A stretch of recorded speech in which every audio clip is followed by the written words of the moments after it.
ഇന്നലെ മോൻ്റെ tiffin box ആക്കിയതാണ് ഞാൻ കാണിക്കുന്നത്. ഈ ബോട്ടിൽ എങ്ങനെയാണെന്ന് കുറേ പേര് ചോദിച്ചിട്ടുണ്ടായിരുന്നു. മോൻ്റെ കുപ്പീൻ്റെ അകത്ത് സ്റ്റീലാണ്, ഇതുപോലെ കുടിക്കാനുള്ള ഒരു സ്ട്രോ പോർഷനും ഉണ്ട്.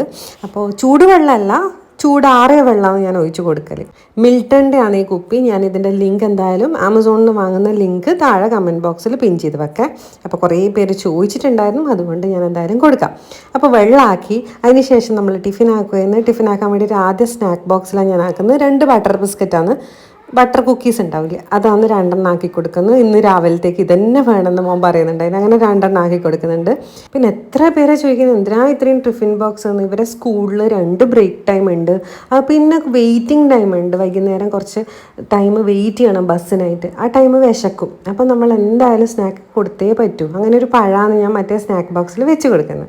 പിന്നെ ഉച്ചക്കത്തേക്ക് ബിരിയാണി ആക്കി കൊടുക്കുന്നുണ്ട്. ബിരിയാണി ആക്കിയാൽ സ്മെല്ലടിക്കൂലേ, ബാക്കിയുള്ള കുട്ടികൾക്ക് അതിനോട് കൊതി വരൂലേ എന്നെല്ലാം ചോദിച്ചിട്ടുണ്ടായിരുന്നു. അപ്പോൾ എല്ലാവരും ബിരിയാണി, അതുപോലെ ചിക്കനും മട്ടണും എല്ലാം കൊണ്ടുവരുന്നുണ്ട്. അതുകൊണ്ട് നമുക്ക് ഇഷ്ടമുള്ളത് നമുക്കും ആക്കി കൊടുക്കാം. ചിക്കൻ ഇതുപോലെ പീസാക്കിയിട്ട് സൈഡിൽ വെച്ച് കൊടുക്കുന്നുണ്ട്. പിന്നെ ചിക്കൻ കറി ആക്കിയിനി നെയ്ച്ചോറും. അപ്പോൾ കറീൻ്റെ ഗ്രേവി ഞാൻ ഈ ഒരു കുഞ്ഞു ടിഫിൻ ബോക്സിൽ കുറച്ചാക്കി കൊടുക്കുന്നുണ്ട്. അത്രേ വേണ്ടു നെയ്ച്ചോറിന് മോന്. അപ്പോൾ അത് ആക്കി കൊടുത്തിട്ട് പിന്നെ ടവലിൽ പൊതിയുന്നുണ്ട്. പിന്നെ നെയ്ച്ചോറും ചോറെല്ലാം കൊടുക്കുന്ന സമയത്ത് നമ്മൾ സ്പൂണും കൂടി കൊടുത്ത് വേണമെന്ന് സ്കൂളിൽ നിന്ന് ഇൻസ്ട്രക്ഷൻ ഉണ്ട്. അങ്ങനെ അതും കൂടി കൊടുത്ത് ടവൽ ഇതുപോലെ കെട്ടി ഇതുപോലെയുള്ളൊരു കിറ്റിലാണ് കൊടുക്കുന്നത്.